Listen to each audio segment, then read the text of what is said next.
I mean, let's be honest. People are going to skip on drafting him this year because they're still hurt about how he let them down last season. Maybe he didn't let you down. Maybe you let yourself down because you let his ADP get out of control. But instead of just casting him to the side this season because you're still upset, maybe his ADP would actually be worth the rebound that he could end up having.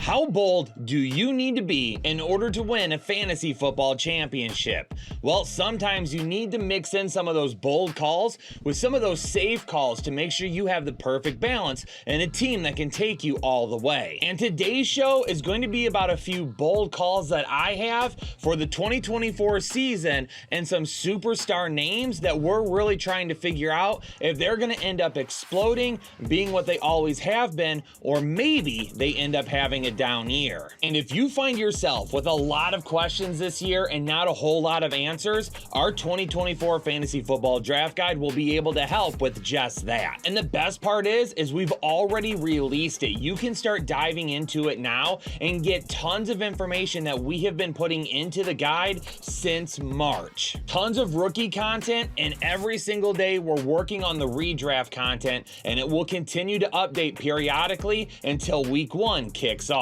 And if you want to buy yours, head down to the link in the description below. But I'm also going to pick somebody to win a free one in this video as well. So let's say we get 701 likes on this video. I'm going to pick someone from the comment section to get their draft guide for absolutely free. We're going to kick it off at the quarterback position, a guy that was the QB1 last year, but has a lot different team around him. Can we expect the same Josh Allen? All right, this video is going to be deep diving, and we're going to be bringing out the chalkboard to try and add up some numbers to find out whether or not guys are going to reach a certain plateau in fantasy this season. But we need to start with a solid baseline, and no better place to do that than the lines that are currently being set over on Underdog. And right now over on Underdog, they only have 2 lines currently set for him: his passing touchdowns and his passing yards, which I think are going to be the biggest question marks for him this season. He lost Gabe Davis and he lost Stephon Diggs. These guys were safety nets for him,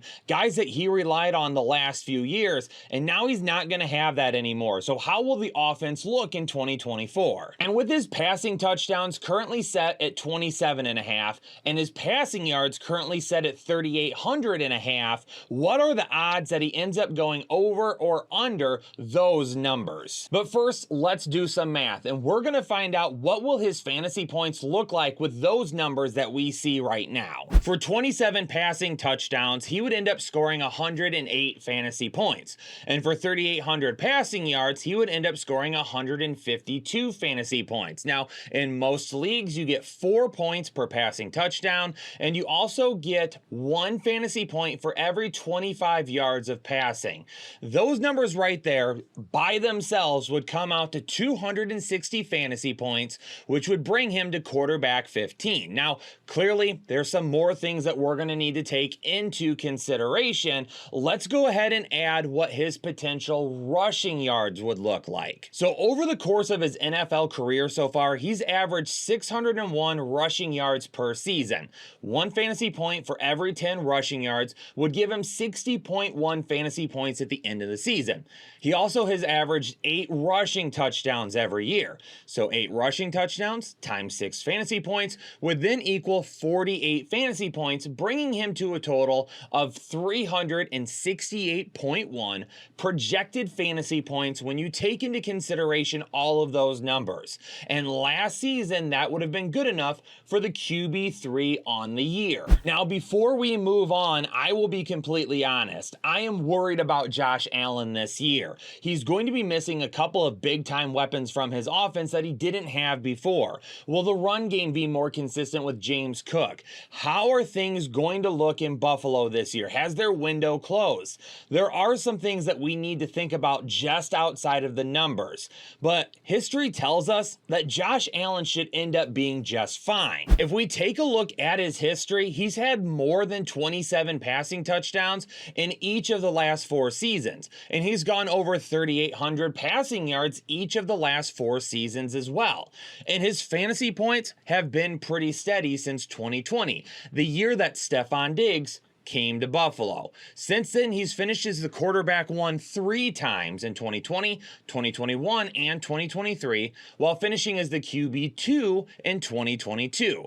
Now, we have seen a little bit of a decline in the numbers since 2021. His breakout season 2020, 405 fantasy points, then he jumped to 417, and then he's went down to 412 and 410 over the last couple of years. And again, all of these numbers have been with Stefon Diggs, one of the true elite wide receivers in the NFL, on his team. And he's not going to have that anymore. He's got a bunch of guys that absolutely could end up being very good players, but they don't really bring the fear factor with them that Stefon Diggs did. And as far as the deep threat in Gabe Davis, how will things look without someone like him consistently stretching the field? Now, they've tried to redo their wide receivers a little bit. Keon Coleman out of Florida State can end up being a good wide receiver at the NFL level. Khalil Shakir is a guy that we definitely think could have some breakout potential. Curtis Samuel, we've seen some things before from him in the past, and you can't forget about Dawson Knox and of course Dalton Kincaid. So there's a lot of moving pieces here, but if history tells us anything, it would be the fact that he's going to go over these numbers. But even if he doesn't, let's say that Josh Allen takes a big dip in these numbers and is more realistic to what we see with the lines over on Underdog, as long as he keeps the rushing numbers up that he has seen the last few years, he could still end up being a top 3 quarterback pretty easy. All right, let's move on to talking about a running back. And in 2024, you either love Derrick Henry or you think it's the end of the road and you're not interested in investing. But what do the numbers tell us we should do? Right now over on Underdog, his rushing touchdown line is currently set at 10.5 touchdowns, while his rushing yards are set at 999.5 rushing yards.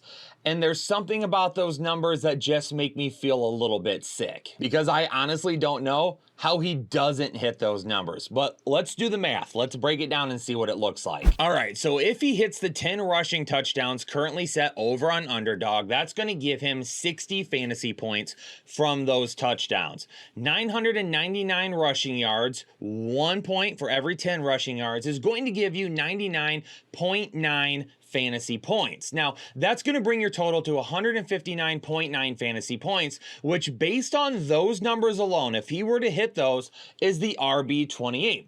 Now, you would still have to factor in, is there any type of passing game work that he could end up adding that would boost him even a little bit? And I don't think that there will be a ton, but it's realistic to say that he would get enough that would take him from RB28 and probably push him a little bit more towards just inside the RB24 position. So let's say, for the sake of argument, based on the lines currently set for Derrick Henry, that he should be right around RB24. But if you think those numbers seem low, they absolutely do. So let's go ahead and take a look at what his career numbers tell us. Because when you break it down by career numbers, it feels like it should be pretty easy to hit the lines currently set on Underdog. Right now, he's averaging 79.8 rushing yards per game over the course of his career. And you have to remember that is with his first 2 seasons basically being a backup to DeMarco Murray. So if he were to hit his career average of just under 80 rush yards per game,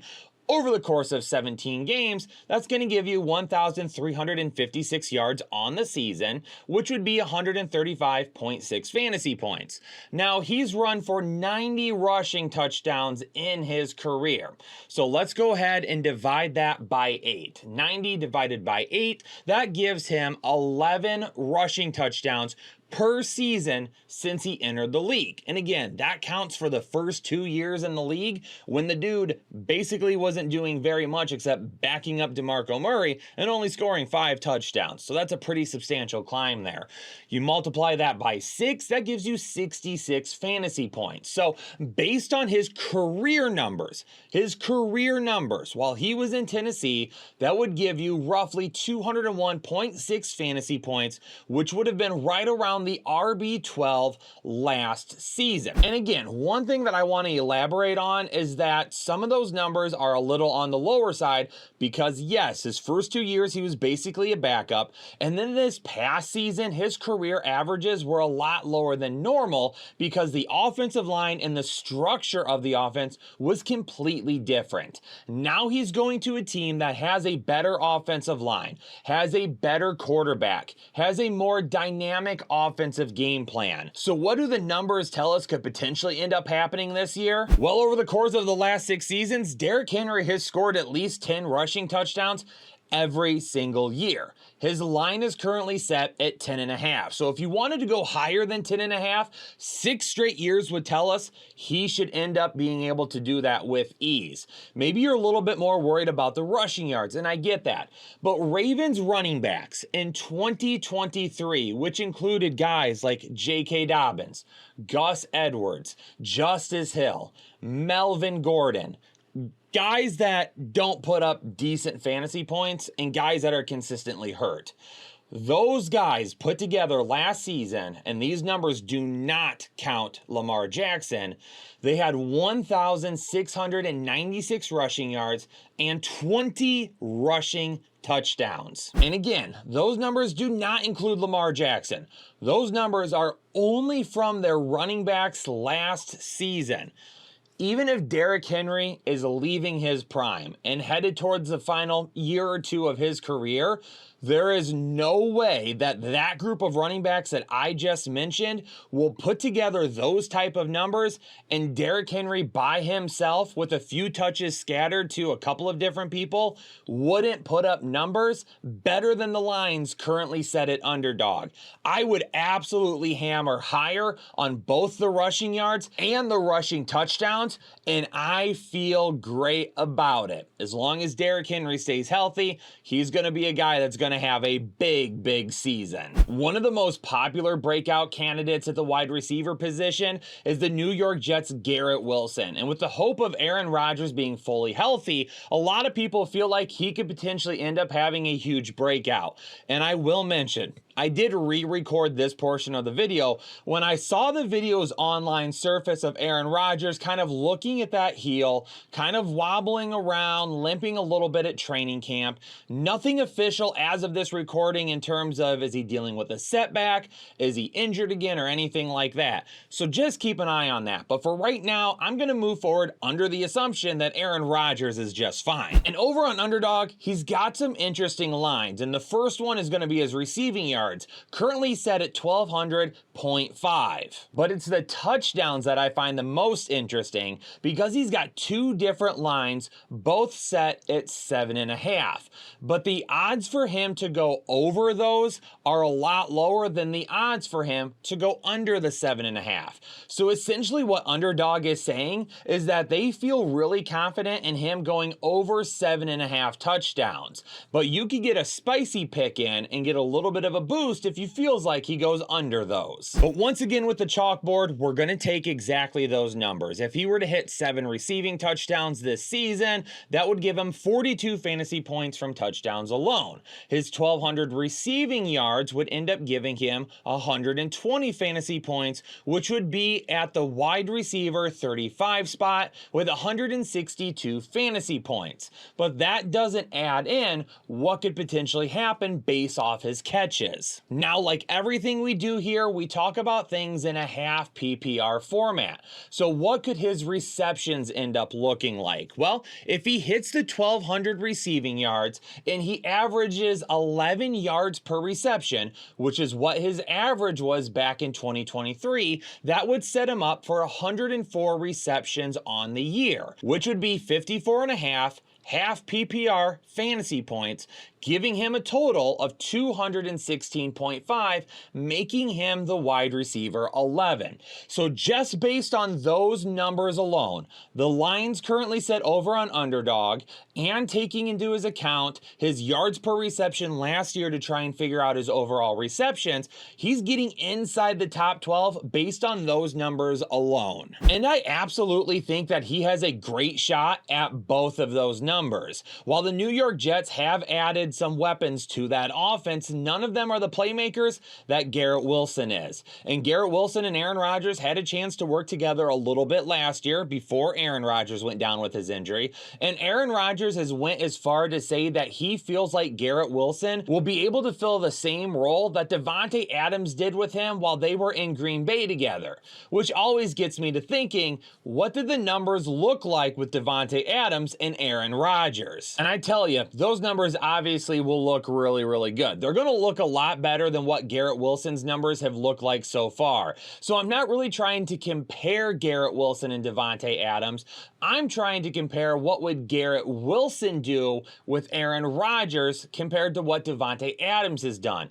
Because when you look at Garrett Wilson's numbers, just look at the quarterbacks that he's had to play with. Over the course of his first 2 seasons in the league, in 2022 and 2023, he's averaged 89 receptions, 1,072 receiving yards, and only 3 touchdowns. But that's been with Zach Wilson, Trevor Siemian, Tim Boyle, Joe Flacco, Mike White. None of those guys even come close to Aaron Rodgers. And during their last 4 seasons together in Green Bay, Davante Adams averaged 108 receptions, 1,327 receiving yards, and 11 touchdowns with Aaron Rodgers. So even if you don't feel great about the receiving yards, if you think he could be really close to either side of that, I would understand that. But the receiving touchdowns set at 7.5, let's go ahead and pump those numbers up. Because if Davante Adams is averaging 11 touchdowns a season with Aaron Rodgers, Garrett Wilson should be able to see over 7.5 receiving touchdowns this year. I know some of you are going to dismiss Travis Kelce right away,